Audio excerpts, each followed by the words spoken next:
অধ্যাপক শ্যামল দাস, স্বাগত জানাচ্ছি। শুভ সকাল।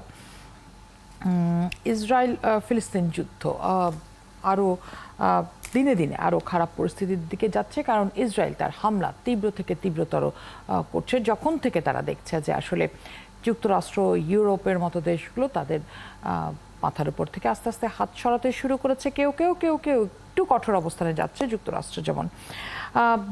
সেই যে বিষয়টি নিয়ে কথা বলতে চাই সেটি হচ্ছে হামলা আরও তীব্র করছে। আমরা দেখেছি যে হামাসের একজন নেতৃস্থানীয় নেতা, রাজনৈতিক শাখার প্রধান ইসমাইল হানিয়ার পরিবারের 10 জন মারা গেছেন বোমা হামলায়। সেই বিষয়টি গণমাধ্যমে এসছে এবং এতেই বোঝা যাচ্ছে যে তীব্রতর হচ্ছে এই আক্রমণ। গাড়ি লক্ষ্য করে একেবারে সুনির্দিষ্টভাবে কারা কোন গাড়িতে রয়েছেন, কারা কোন বাড়িতে রয়েছেন, ঈদ উৎসবের দিনও বাদ যাচ্ছে না। সেদিনও আমরা দেখেছি মৃত্যুর ঘটনা ঘটেছে এবং হামাসের স্বজনরা নিহত হচ্ছেন। আপনার কাছ থেকে জানতে চাই আপনাদের পর্যালোচনাটা কি, আপনারা কি দেখছেন? মানে এটা এখন হচ্ছে কি, এটা দেখেন, এটা তো চলছে অনেক দিন ধরে, নতুন কিছু নয়। আপনার এখন যেটা হয়েছে যে ওই যে আপনাকে যে টার্গেট ক্লিকিং, একেবারে দেখে দেখে বেছে বেছে ইয়ে করা, তো সেটা চলছে। তো সেটা এটা এটা কিন্তু খুব বেশি যে আনএক্সপেক্টেড নয়, আপনার চলছে। এবং মূলত আমি প্রায়শ যে কথাটি বলি যে এটার একটা বড় লক্ষ্য আছে। আপনি যেটা বললেন যে আস্তে আস্তে ওদের উপর থেকে হাত সরে যাচ্ছে, এগুলো লার্জলি আপনার অনেকটা আই ওয়াশের মতো।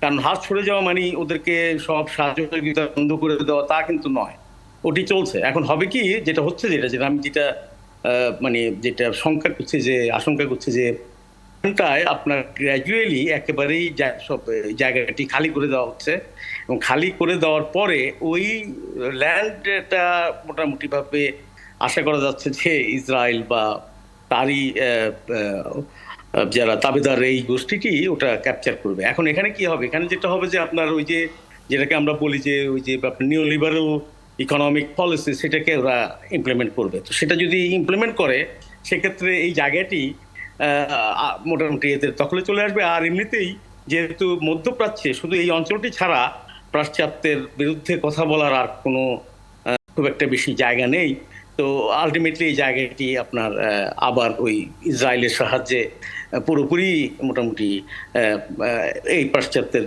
ইয়েতে চলে আসবে, হেজিমনিতে চলে আসবে। এখন ওয়েস্ট ব্যাংকে যেটা হচ্ছে, ওটা কিন্তু মোটামুটি এখন পর্যন্ত আমেরিকা বা পাশ্চাত্যের যে মানে তাদের নিজস্ব লোকজন দিয়েই শাসিত হচ্ছে। তো এই একই ব্যাপার বা আপনার তারা প্ল্যান করছে যে এতে করবে, গাজাতে করবে। কিন্তু আমি যেটা ভয়টা পাচ্ছি যে ওখান থেকে লোক, মানে যে যারা ওখানকার অরিজিনাল মানুষ, হামাস হোক বা হামাস না হোক, কিন্তু ওই মানুষগুলো চলে যাচ্ছে, ওই মানুষগুলোকে সরিয়ে দেওয়া হয়েছে বা হচ্ছে। এরা 37,000-এর মতো লোক তো মরেই গেছে, আর বাকি যারা আছে বা ছিল এদেরকে তো আপনার ঠেলে সে রাফারটা বা ধরে ওই বর্ডার দিয়ে ওখান থেকে পুশ করা হয়েছে প্রচুর পরিমাণে। এবং এরা মোটামুটি অনেকটাই রিফিউজি এবং খুবই মানবেতর অবস্থায় আছে, একেবারে সেই প্রান্তে যেখান থেকে সহজে আর গাজাতে ফেরা যাবে না। তো এগুলো ঘটছে। শিশুতে অনেক মিসিং, প্রচুর পরিমাণে শিশুর 21,000 শিশুর, আমরা জানি প্রায় 12,000 শিশুর মৃত্যু হয়েছে। সেই খবরটি আমরা গণমাধ্যমে দেখছি, আন্তর্জাতিক গণমাধ্যমে আমরা হুকে দেখছি যে এই মুহূর্তে যে তীব্র খাদ্য সংকট রয়েছে সেখানে, সেটি নিয়ে বিশ্বব্যাপী তারা আহ্বান জানাচ্ছেন মানুষকে এগিয়ে আসার জন্য, যুদ্ধ বন্ধ করার জন্য। একই সাথে কিন্তু আমরা আরেকটি জিনিস দেখলাম যে মার্কিন পররাষ্ট্রমন্ত্রী অ্যান্টনি ব্লিংকেন কিন্তু ইসরায়েলকে এরই মধ্যে আহ্বান জানিয়েছে লেবাননে বিশেষ করে হিজবুল্লাহ গোষ্ঠীর সাথে উত্তেজনা এড়িয়ে চলার জন্য। মানে এদিকে যেরকমটা আমরা চাপ দেখছি ইসরায়েলের প্রতি, যে ফিলিস্তিনের সাথে বিশেষ করে হামাসের সাথে যেন তারা এই জায়গাটিতে নমনীয় হন, যুদ্ধ বন্ধ করেন, একই সাথে সেই উত্তেজনার জন্য হিজবুল্লাহর সাথেও না ছড়ায়, সেদিকেও এক ধরনের চাপের প্রসঙ্গ আসছে। সেটি ব্লিংকেন জানিয়েছেন এই কথাটি গণমাধ্যমে।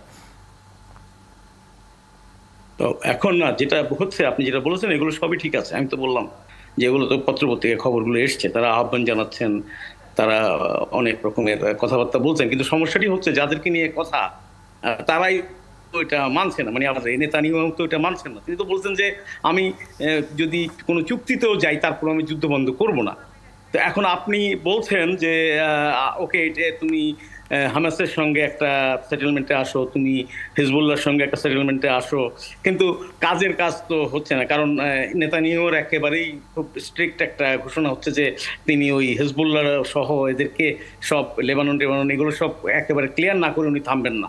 তার নিজস্ব পলিটিক্যাল এজেন্ডা আছে, তার দেশের মধ্যেই তার অনেক রকমের সমস্যা আছে।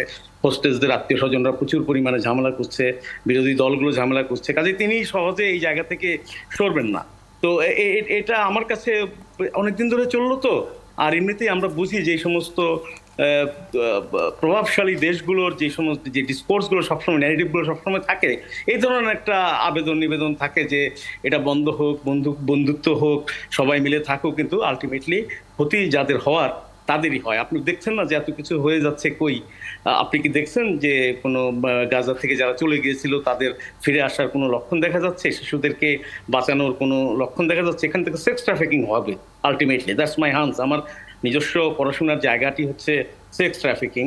তো এই যে শিশু অনেক মিসিং 4000-এর উপর, বা অনেকে বলছে যে মরে গেছে, অনেকে মেরে ফেলছে, তাদেরকে এই করেছে সেই করেছে, কিন্তু একটা বড় অংশ কিন্তু এই সুযোগে আপনার ওই জর্ডান দিয়ে যে এটা একটা রাউট, এখান দিয়ে আপনার ইয়ে হবে, ট্রাফিক হবে।